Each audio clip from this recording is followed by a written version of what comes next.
Bora bater um papo com honestidade aqui hoje? Me responde uma coisa. Quando você abre o Instagram e você vê alguém viajando ali pela terceira vez, de executiva, de jatinho, enfim, usando bolsa de luxo, hospedado de novo em um hotel 5 estrelas, o que você sente? Se você já sentiu alguma coisa que seja além de uma curiosidade, você não está sozinho. E isso não é fraqueza. É o seu cérebro funcionando exatamente como ele foi programado para funcionar. Só que em um ambiente para o qual ele não foi projetado. O problema não é você. O problema é o que você está usando como referência de normalidade. E essa coisa não é algo normal, é uma exceção que representa uma fração minúscula da população mundial, mas que aparece no seu feed com tanta frequência que faz o seu cérebro tratar isso como padrão, como uma normalidade. E quando o excepcional vira padrão dentro da sua cabeça, o que é normal na sua vida, né, a sua normalidade real, começa a parecer insuficiente. Então, a sua carreira, a sua renda, as suas conquistas, tudo passa a ser medido por uma régua que foi calibrada em 0,1% da população. E com isso, naturalmente, você acaba ficando para baixo. E o nome disso é sabotagem. E isso está acontecendo com mais pessoas do que você imagina, sem que elas sequer percebam um mecanismo por trás disso. E hoje a gente vai entender esse mecanismo com ciência, com filosofia e com clareza de quem acredita que ver a realidade com precisão é uma das habilidades mais importantes que existem, de como mudar a forma que você lida com a sua própria vida. Eu me chamo Gabriela Dias e este canal existe para transformar a mentalidade de quem está construindo algo com profundidade, com referência e com a disposição de nomear o que está atrapalhando esta construção. As redes sociais estão distorcendo a percepção de realidade de muitas pessoas, e esse é um dos maiores obstáculos para quem quer construir uma vida com propósito, uma vida boa, e sim, não essa vida boa só de Instagram, e sim uma vida boa de verdade. Comparar-se com os outros não é defeito de caráter, é função biológica. O problema é quando o grupo de referência é fabricado e você sequer sabe disso. Em 54, o psicólogo Leon Festinger, ele publicou a teoria que ficou conhecida como a teoria da comparação social. A ideia central é que os seres humanos têm uma necessidade fundamental de avaliar as suas próprias opiniões, capacidades e conquistas, e que fazem isso comparando-se com as outras pessoas. Isso não é uma vaidade, gente. É como o cérebro calibra o que é normal, o que é suficiente, o que é uma conquista ou não. Mas, durante a maior parte da história, essa comparação era feita com um grupo ali de imediato, tipo a sua família, os seus vizinhos, as pessoas do trabalho, as pessoas da mesma comunidade, que era a sua bolha ali, né? Era um grupo que representava de fato a realidade em que você vivia. Entretanto, com as redes sociais, isso mudou. As redes sociais, elas destruiu esse grupo de referência. Então, de repente, o cérebro está se comparando não com a vizinha, não com um colega de trabalho, mas sim com os momentos mais excepcionais das pessoas mais excepcionais do planeta. Você está aqui no Brasil se comparando com um multimilionário da Europa. E você está fazendo isso como se essa curadoria fosse um grupo de referência normal, porque está ali sempre nas suas redes sociais. Existem 2 pesquisadores de Oxford que publicaram em 2019 uma análise de mais de 350 mil adolescentes e encontraram uma correlação consistente entre o uso de redes sociais e pioras nos índices de bem-estar psicológico, principalmente nas meninas. Nesse estudo foi identificado a comparação social ascendente contínua com um grupo de referência que nunca é atingível. Em A Geração Ansiosa, Jonathan descreve isso como uma reconfiguração do ambiente de comparação social em escala sem um precedente histórico. O cérebro humano, ele não foi projetado para se comparar com bilhões de pessoas de forma simultânea. Só que quando o cérebro tenta fazer isso, o resultado é quase inevitável. É aquela sensação de inadequação, porque sempre vai ter alguém muito mais bem-sucedido, mais bonito, mais viajado, mais feliz, etc, etc. Daniel Kahneman, ele identificou o que ele chamou de foco hedônico. É a tendência de subestimar o impacto que determinada conquista ou posição terá na nossa felicidade e de subestimar o quanto nos adaptamos a qualquer condição. Então, por exemplo, a blogueira que você vê viajando de jatinho não é significativamente mais feliz do que você, mas ela se adaptou ao jatinho da mesma forma que você se adaptou ao que tem, entende? Você pode dizer, mas é muito mais fácil se adaptar ao jatinho do que o que eu tenho. Tudo bem, mas não significa que só por esse motivo ela é muito mais feliz do que você. É uma questão de adaptação. Eu quero falar na prática o que acontece quando a exceção vira referência de normalidade. Porque os efeitos, eles são muito mais concretos e muito mais sérios do que parece.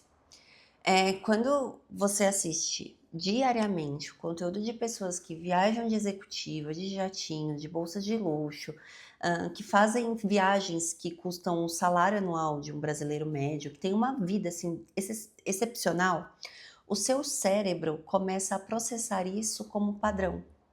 E não de forma consciente, mas isso acontece de uma forma silenciosa, gradual, sem que você perceba. E quando o padrão interno muda, muda também o que parece aceitável para a sua própria vida. Então, uma carreira CLT ou um pequeno negócio que você está começando, começa a parecer fracasso. Uma viagem nacional de férias que antes poderia ser uma conquista, seria um motivo de satisfação, começa a se tornar motivo de vergonha diante do que todo mundo aparentemente está fazendo. O problema, gente, não é querer mais. Querer crescer é super aceitável, é necessário, é saudável. O problema é calibrar o que é suficiente com base numa realidade que não existe, que é fabricada, que é editada, financiada por patrocínios, que representa a exceção de uma exceção de uma exceção. Em Um Paradoxo da Escolha, Barry mostrou que ter acesso a mais opções e, por extensão, mais referências, não aumenta a satisfação, pelo contrário, aumenta a ansiedade e a sensação de inadequação, porque multiplica os pontos de comparação e torna qualquer escolha feita parecer inferior às das quais não foram feitas. E é aqui que está o efeito mais silencioso e mais destrutivo de todos.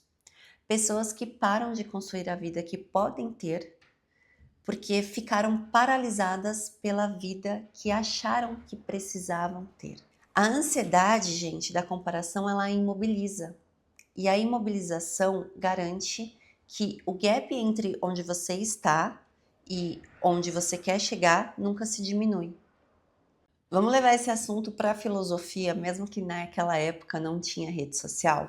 Os gregos tinham um conceito para o que queremos chamar de vida boa, e ele é radicalmente diferente do que a gente vê nas redes sociais, porque eles nem tinham redes sociais, né? Aristóteles, ele chamava de eudaimonia, que normalmente se traduz como felicidade, mas que é mais preciso traduzir assim como um florescimento humano. Porque para Aristóteles, a vida boa não era a vida de mais prazer, de mais luxo, de mais aprovação externa. Era a vida vivida de acordo com as virtudes, com a excelência, com o propósito, com as capacidades humanas, sendo plenamente desenvolvidas e exercidas. E podemos notar o que não está nessa definição, que é viagens internacionais de luxos, bolsas, seguidores, aprovação de estranhos. A eudaimonia aristotélica é completamente interna. É o que você faz com quem você é e não o que você mostra do que tem. Os estoicos, eles foram ainda mais diretos. Epicteto, que foi um escravo, então não tinha posses, não tinha status, ele ensinava que a vida boa não depende de nenhuma circunstância externa. Ele depende exclusivamente de como você usa a sua razão, como você age diante do que a vida apresenta e se você está vivendo de acordo com o que é genuinamente seu. Sêneca também sintetizou isso numa frase que atravessa 2000 anos sem perder a precisão. Ele dizia que quem está em todo lugar não está em lugar nenhum. Porque a pessoa que está sempre olhando para a vida do outro nunca está presente na sua própria vida. E se a gente para refletir nisso, isso é muito profundo. E eu acho que isso é uma reflexão assim, muito importante que a gente pode levar para a nossa vida. E eu vou ser muito honesta sobre o que eu vejo disso tudo, tá? Eu acredito que tem uma parcela de responsabilidade das pessoas que criam esse tipo de conteúdo. Mas pouquíssimas pessoas assumem essa sua responsabilidade. Porque, assim, você colocar uma vida de exceção como se fosse uma vida acessível, como se fosse padrão, como se qualquer pessoa pudesse chegar lá se esforçar o suficiente, isso é, no mínimo, desonesto. Principalmente quando a maioria dessas pessoas já estiverem em uma posição social bem inferior. Para mim, isso é desonesto até com a sua própria história. Porque assim, cara, já tinham, não é resultado de disciplina e mentalidade, já tinham. É o resultado de uma combinação muito específica de fatores e muitas delas fora do controle de qualquer pessoa. E vender isso como uma consequência natural de acredite em você mesmo é uma narrativa que lucra em cima da frustração alheia. Porém, entretanto, todavia, eu também acho que tem uma responsabilidade enorme de quem consome esse conteúdo. Porque a curadoria do que você deixa entrar na sua cabeça, na sua vida, é sua. Eu até falei isso em um dos vídeos aqui no canal sobre a ambiência, tanto da necessidade de fazermos uma curadoria no nosso ambiente físico, tanto no digital. Porque, na real, ninguém te obriga a seguir ninguém, ninguém te obriga a seguir quem te faz sentir inferior, ninguém te obriga a usar a sua energia comparando a sua vida real, né, a sua vida real com a vitrine editada de outra pessoa. E sendo assim, bem sincera aqui, o que me incomoda mais disso tudo não é o luxo. Eu acho que você mostrar a sua conquista é muito válido. E em alguns casos, a ostentação não está na vida de quem posta, e sim nos olhos de quem vê. Mas o que me incomoda é o quanto isso está sendo distorcido. Isso está distorcendo o senso da realidade das pessoas, sabe? As pessoas não têm mais noção do que é uma vida boa, que estão construindo algo real, mas deixaram de reconhecer o valor disso porque passam horas por dia dentro de uma realidade da qual não é delas. Vive mais a vida do blogueiro do que a sua própria vida. Então, cara, olha a sua volta, as pessoas que você conhece, que trabalham com você, que constroem uma vida real. Essas são pessoas de referências. Não uma exceção da exceção dentro de um Instagram, não uma vida excepcional. Eu vejo pessoas fazendo isso até não só com bens materiais, mas com o corpo alheio, com o corpo construído, com o corpo cheio de cirurgia. Gente, para de comparar a sua vida com a vida de uma pessoa que é inacessível, que é a exceção. Por mais que pareça que é um padrão, porque você vê todos os dias aquilo, não é. É exceção. Eu acho que essa é a mensagem principal desse vídeo e que mostra o meu descontentamento com tudo que está acontecendo. Outro ponto que eu quero trazer é que você não precisa eliminar a ambição. Você precisa calibrar a ambição com referência. Porque ambição com referência distorcida vai te gerar ansiedade, mas uma referência real vai te gerar construção. Então, assim, eu não estou dizendo que você não deve querer crescer. Não estou dizendo que você não tem que ser ambicioso, ambiciosa. Não estou dizendo que conquistar mais não importa, tá? Aqui o ponto é ambição calibrada com referência distorcida e ambição calibrada com referência de verdade. Porque com referência distorcida não vai te gerar crescimento, vai te gerar ansiedade, paralisia, sensação de inadequação, sensação de que não pertence a lugar nenhum, que é exatamente o oposto do que você precisa para conseguir construir algo real. Festinger, quando ele mostrou, né, que a comparação social é inevitável, ele mostrou também que o grupo de referência importa radicalmente. Quando você se compara com pessoas que estão 1 a 2 passos à frente de você, mas na mesma trajetória, com condições minimamente similares, a comparação ela gera uma motivação. Na verdade, eu até trocaria a palavra comparação aqui com modulação e inspiração. Quando você se compara com outra pessoa, eu acho que isso é ruim, então você tem que se inspirar. E quando você se compara, né, com a maioria e exceção, isso te traz um desânimo muito grande. Então, acho que a pergunta prática aqui não é como eu paro de me comparar, é com quem eu estou me comparando, com quem eu estou me modulando, quem é a minha inspiração? É uma referência real? Olha para as pessoas ao seu redor que estão construindo algo, que trabalham, que estudam, que erraram, mas ajustaram e mesmo assim continuaram. Olha para essas pessoas. Essas são as referências que geram um aprendizado real, que mostram que o que é possível dentro da sua realidade, não dentro de uma exceção extremamente editadas e cheias de filtro. Uma só coisa prática aqui antes da gente fechar esse vídeo, porque eu vejo que esse tema precisa de uma ação concreta sua. Verifique o que você consome nas suas redes sociais no intuito de uma higiene mental. Para cada perfil que você segue, se pergunte: depois de eu ver esse conteúdo, eu me sinto mais capaz ou menos capaz? Eu tenho mais clareza sobre o que eu quero construir ou eu fico mais confusa sobre o porquê eu tenho, porque o que eu tenho não é o suficiente?